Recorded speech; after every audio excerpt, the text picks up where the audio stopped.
Welcome, friends. Buckle up. We're diving into Build to Last. This is the business classic that explains why some companies sprint while other companies kind of crawl along. And a rare few companies build systems that keep them running long after the original founders are golfing in Florida. That's what Build to Last argues. Collins and Porras studied companies that lasted for decades. They wanted to understand what made those companies tick. Their message is pretty simple. Greatness doesn't come from a superhero CEO, some rock star that comes from another company. It does not come from one lucky blockbuster product. Greatness comes from systems, disciplines, and habits.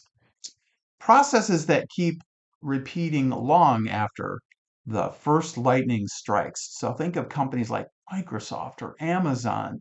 They call this idea clock building versus time telling. A time teller is a brilliant leader with a genius idea. However, a clock builder is the company that builds a machine that will keep time forever. Visionary companies protect their core purpose. They constantly are evolving everything else. So everything can go except the core. They set these wild goals, these big, hairy, audacious goals, the BHAGs that we call them, that put the whole company forward. They experiment the way some families encourage overeating around the holidays. Try a lot of stuff, throw out the failures, and keep what works, and just repeat this for decades. And that's why Thanksgiving is so awesome. Well, now we enter to Zenith Electronics and apply. Let's take this idea to one of Collins' comparison companies, Zenith. Now, I have a different experience. I grew up in the 70s, and Zenith, for my world, was not a failure. It was a strong player for years. But compared to all of its visionary counterparts like Motorola, it didn't keep up in the long run. And this is where Zenith stumbled. They had early success, but never built a strong innovation machine for the next wave. And this is where great technologists come into play. But they didn't have this. They didn't build and didn't shift their business model as the market changed. So it's kind of a classic story. The company invents something really cool, and they did. They really cornered the market around a lot of radio electronics. And Zenith was in every home. But time forgets, and companies forget to reinvest themselves. Zenith focused on the business of that day. Motorola dreamed about a tomorrow, about mobile communications, and tomorrow is always where the market ends up anyways.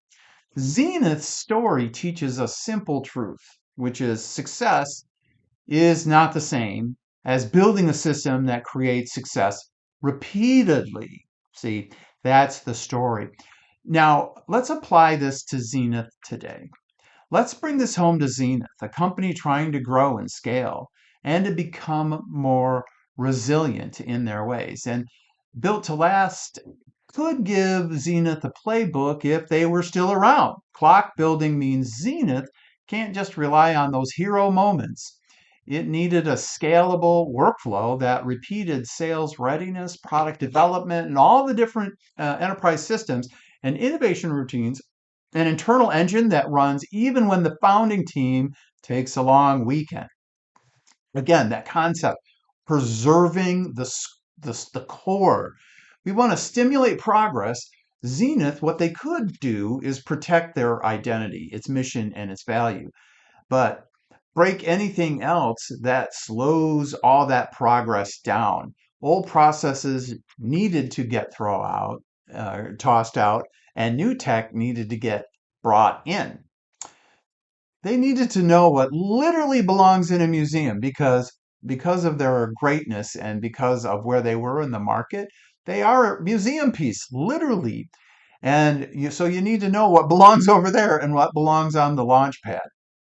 This is where the big hairy, audacious goal comes into play. Zenith needed an outrageous target that organized the energy across engineering, product, marketing, leadership, a compass, not a prediction of the future. So this was one of the main challenges. Built to Last argues that identity systems, ambition, and controlled experimentation are what keeps companies alive for the long haul. Now, let's keep it real. The book is influential, but it's not perfect. That's for sure. Some researchers say the success stories might be statistically lucky, right? There's a famous one. Daniel Itzkalman pointed to regression to the mean. I personally observe this all companies slouch towards a distribution mode anyways, and that's what he's talking about. What goes up often drifts back to normal levels. It's kind of like organizational gravity that pulls innovation back. Then there's the halo effect, too. Once a company becomes a star, we start attributing noble qualities that may not have anything to do with success at all. Oh, they're American built, or they're the company that invented the radio. Well, not really. And those things don't last 100 years later. People don't really care all about those initial success. It's about what's in it for me. That's what customers think. Great, you did a job a long time ago, but today I need this. And yes, several of the visionary companies that are mentioned stumble along the way. After the book came out, too, and it doesn't break the ideas, but it proves this being built to last requires constant diligence. And you'll never arrive at this. You're just keeping evolving. So, in conclusion, where does this leave Zenith or any other company trying to build resilience that's successful in the past, but having resilience today? This lesson's not success is guaranteed or that the universe hands out participation trophies. No, the lesson is practical. Systems beat brilliant movements. Reinvention beats nostalgia. And a strong core paired with bold experimentation beats caution at every time. Now, the book isn't perfect, but it points to a truth every modern company needs. If you want to last, build engines, not episodes. Thanks. And that's worth leaning into. Thank you. Have a super day.